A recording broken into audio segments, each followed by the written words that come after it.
By now, I'm sure most of you know what Five Nights at Freddy's is. It's a game where you look at a camera and try to avoid these animatronics from catching you. But the story given to the player by the previous night watchman is only his interpretation of the events.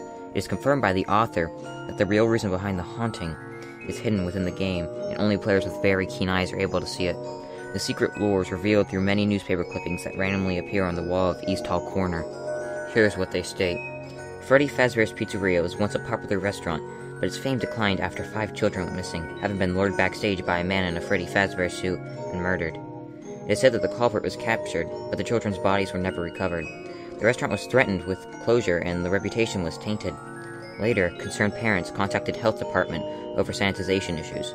The mascots apparently gave off a very foul odor, to what appeared to be blood and mucus around the eyes and mouth. Because of the threat of closure from poor sanitization, as well as the infamy gained from the murders, the restaurant is unable to find a buyer and will close by the year's end.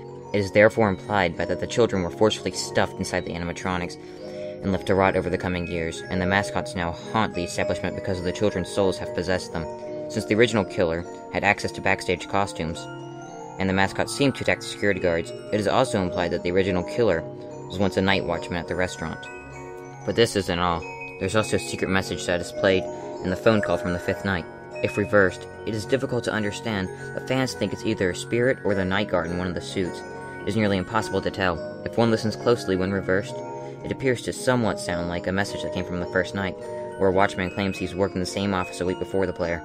This has led some players to believe that every time a new guard is hired, the same tape is played, leading the belief that the new guard will think whoever wrote the message worked there a week before them.